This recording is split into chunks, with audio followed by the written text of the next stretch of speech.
So patients ఎలా postpone చేస్తారో ఉదాహరణకి ఈరోజు ఒక పేషెంట్ గురించి మాట్లాడితే నేను doctor Nagarjuna Guttipati international cardiologist Shreshta hospitals Guntur. So sugar ఉంది, బీపీ ఉంది, మీరు డైట్ కంట్రోల్ చేయాలమ్మా, బిళ్ళలు రాస్తున్నాను, జాగ్రత్తగా వాడుకొని డైట్ కంట్రోల్ చేస్తే బిళ్ళల మీద ఆధారపడక్కర్లేదు, తక్కువ డోసులు వాడుకొని సరిపోతుంది.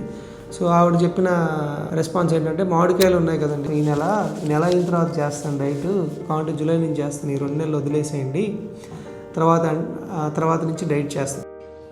అసలు మీకు ఈ ఆలోచన ఎలా వచ్చింది? కాకపోతే అర్థం చేసుకోవాల్సింది ఏంటంటే, మనం మెడిసిన్స్ పెడుతున్నా ఏం పెడుతున్నా దానికి కొంత పరిధి ఉంటుంది.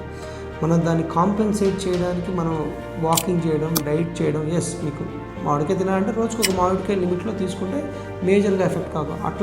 అలా కాకుండా ఎక్కువగా విపరీతంగా తీసుకొని హెల్త్ పాడు చేసుకొని సో తర్వాత నేను జాగ్రత్త తీసుకుంటా అంటే ఖతం, bye bye, tata, good boy, Gaya.